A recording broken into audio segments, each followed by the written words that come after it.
North Queensland, the land of tropical rainforests, crocodiles, the Great Barrier Reef, cyclones, and everyone's favourite social conservative politician, Bob Katter. What's not to love about the place? Well, what about football? Well, there's rugby league. The region is of course home to the North Queensland Cowboys, the 2015 NRL Premiership winners. But on this channel, when we mean football, we mean the round ball game, the world game. And there was a time when North Queensland was represented on the national stage for two very eventful seasons, to say the least. The North Queensland Fury was one of two doomed Queensland teams that joined the A-League in the late noughties. But what happened to everyone's favourite team in green? Sorry, Western United. Well, that's what we're looking at in today's video, as we dive into the history of the North Queensland Fury and why the club from Townsville failed so spectacularly. The first talks of a North Queensland-based A-League club came in late 2007, when a Townsville-based consortium called Northern Thunder FC was tentatively accepted to join the A-League for the 2008-09 season. The Thunder would join the competition alongside the Gold Coast Galaxy, a team that had no relation to Clive Palmer's future Gold Coast United. Needing to meet certain financial criteria to be granted entry into the league, the club's major financial backer pulled out in March 2008, resulting in the collapse of the bid. 6 days later, the FFA determined that neither the Thunder or Galaxy would be granted entry into the competition, as a 9-team competition was not favoured, ultimately delaying expansion of the then 8-team competition until 2009-10.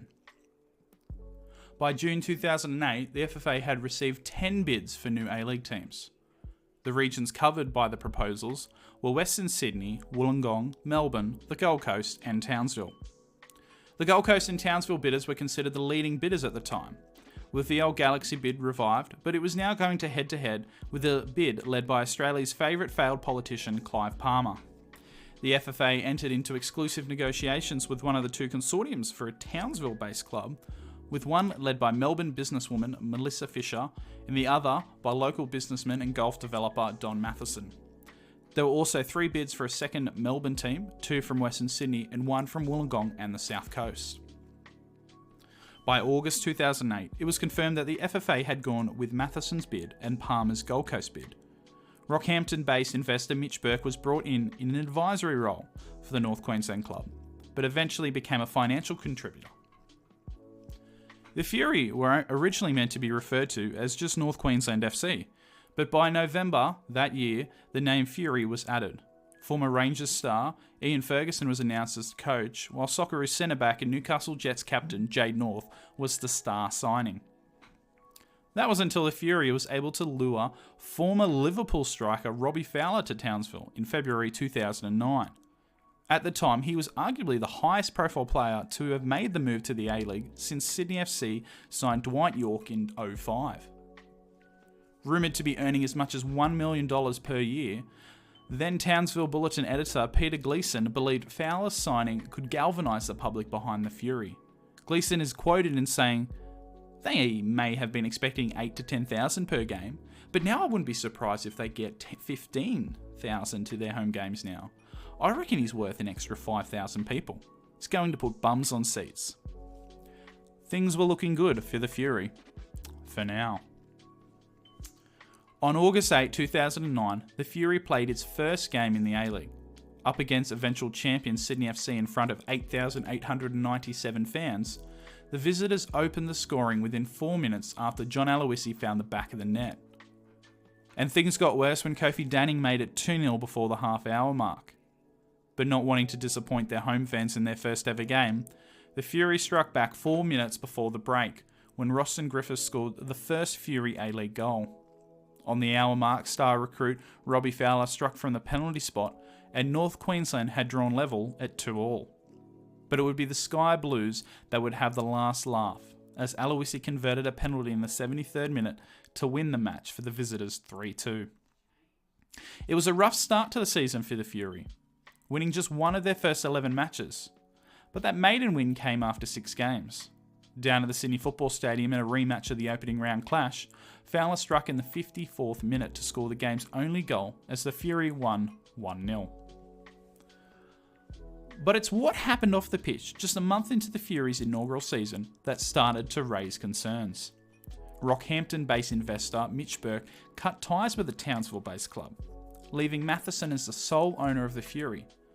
Despite the setback, A-League boss Archie Fraser insisted the club remained on course to meet its long-term targets. In quoting Fraser, he said, "What they've built up there in a short time is the basis of a very strong club. They're currently talking to local and overseas investors, and we're particularly confident some local investors will be coming on board."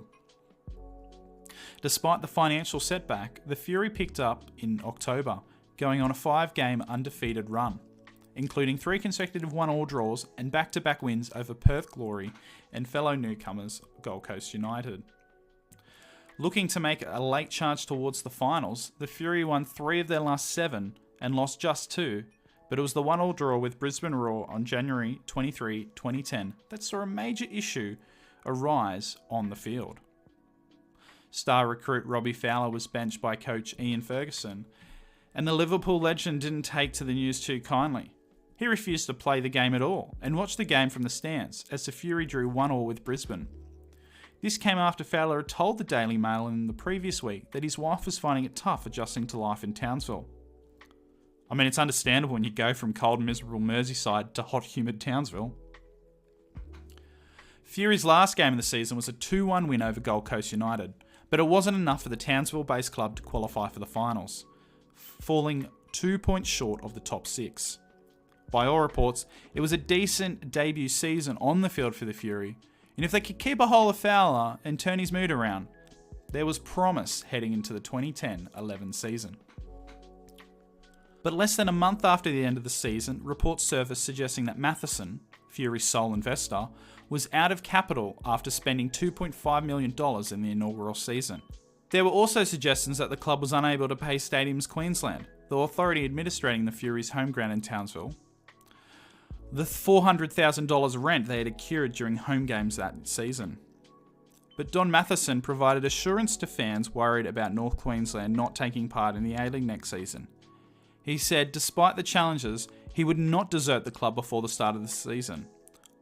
Lo and behold, he pulled the pin not too long later. The FFA quickly stepped in to prop up the club. If things couldn't get any worse, Robbie Fowler vowed to sue the FFA and North Queensland Fury after he was one of 6 players whose contracts were ended when the club restructured in March due to the financial situation. Quoting Fowler, and I won't attempt a Scouse accent, "The way the players were treated was disgraceful," he said. "The players feel strongly that all contracts must be protected whenever an A-League club is restructured. Players make career and life-changing decisions in reliance on the contracts they have signed."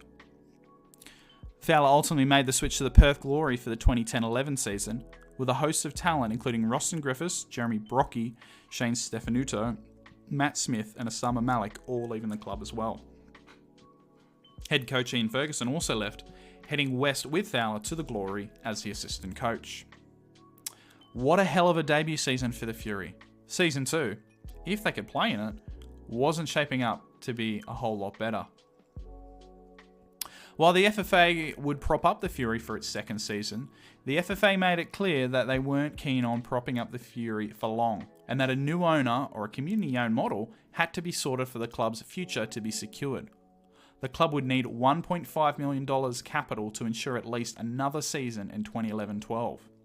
Despite the doom and gloom, the Fury started the 2010-11 season well, picking up a point in a thrilling 3-all season opener against Perth, before knocking off reigning champion Sydney FC 2-1. Round 3 brought a 2-all draw with 2010 grand finalist Melbourne Victory. Undefeated after 3 rounds was a great way for the Townsville-based club to start the season after an off-season of pain and frustration.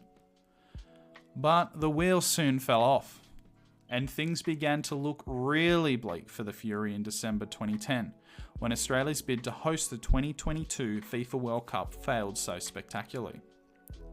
The Fury's home ground of the Willow Sports Complex had been shortlisted as one of the FFA's 12 venues in its bid for the World Cup.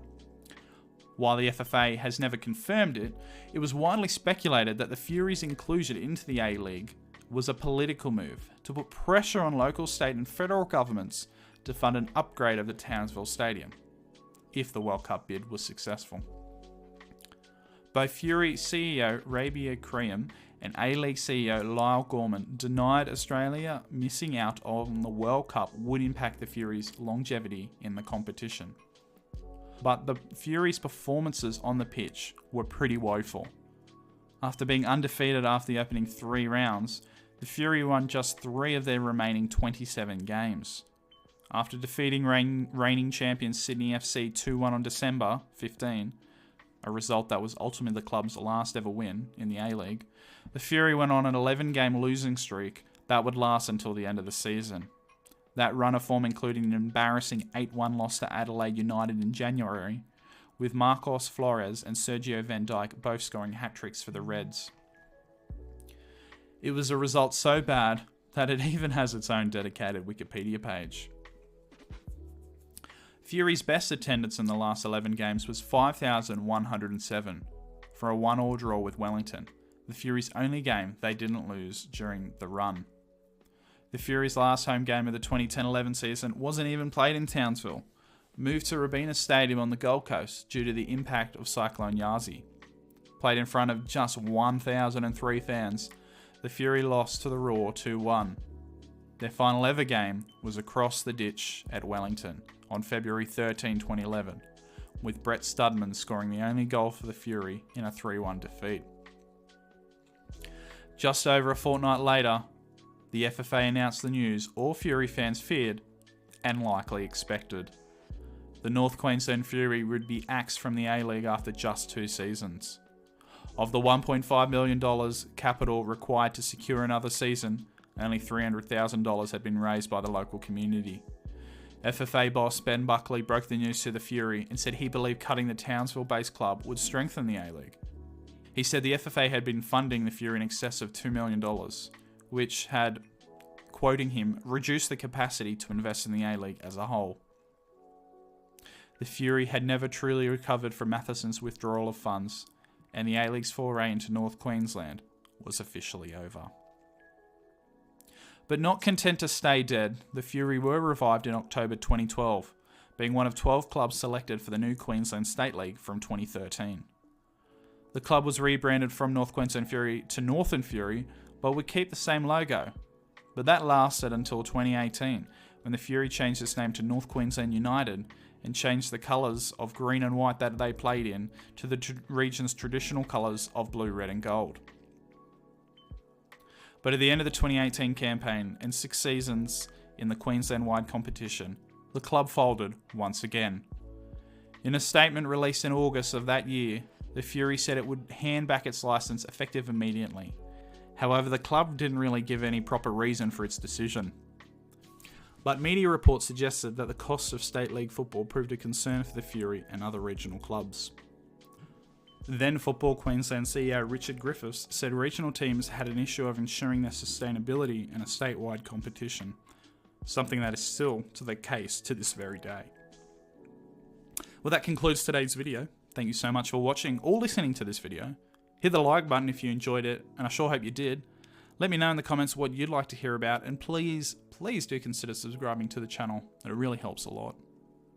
If you'd like to follow us on Twitter, I'm not using that other name. You can find our account, the A-League Couch Critics there. Or if you'd like to follow my personal account, you can find me at Bradley Jerd. Cheers.